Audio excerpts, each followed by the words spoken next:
Thanks for clicking on Wayne.com for the Week 12, the Dirty Dozen edition of Inside the Zone. Justin Kinney of Optimum Performance Sports joining us. Sectional championships this Friday, and we're going to go class by class, starting with 6A. Let's go. Our highlight zone game of the week, not a big surprise, I think, if you follow SAC football, will be Snider at Carroll.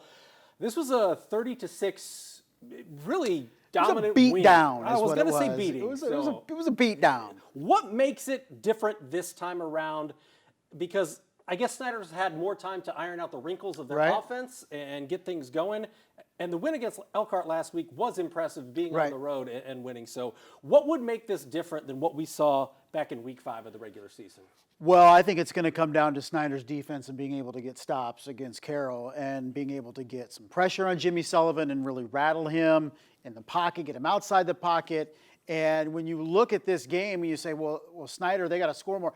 They got to find ways to not give up 30 points in this game. I think that's the key. I think this game gets into the upper 20s to 30s, then it's advantage Carroll. While Snider has shown signs to be able to score when they need to, last week in particular, early fourth quarter, great throw by Aaron Vance, great catch in the end zone. This is not a team designed to score 30, 40, 50 points a game, especially against good opponents. Snider has to contain Carroll's offense.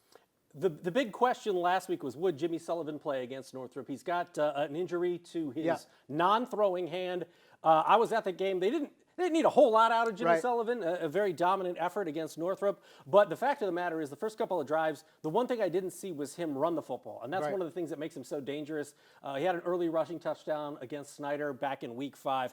If he's not able to rush the football because, A, you don't want him to get hit, and B, ball security might be an issue with that hand, especially the way Snider historically has been able to have Jesse Bates and those type of guys punch the football out. I mean, they're well coached in that aspect.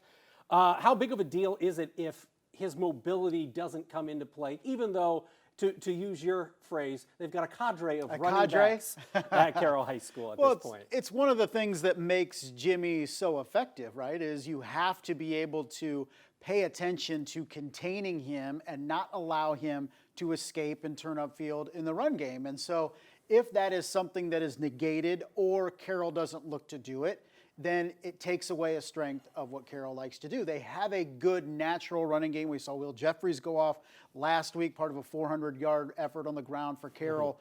But when you look at Jimmy Sullivan and say his ability to be a true dual-threat guy is what has made him so effective over the last couple of years, you take that away and it marginalizes things a little bit. And it's almost, okay, if you're Snider, you almost take something away that Carroll is doing because of that injury if they decide to put a game plan together where they don't kind of push that strength of his.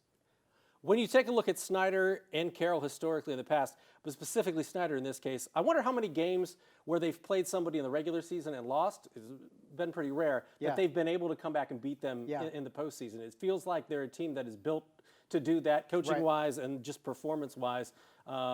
I don't have the numbers in front of me. I should have looked that up. No, I was thinking about it the same thing on the way over here is when's the last time they've lost maybe twice to the same team in the same season. We saw, when Northside was up there, they came so close to beating Snider in the playoffs, did it in the regular season, but playoffs are different.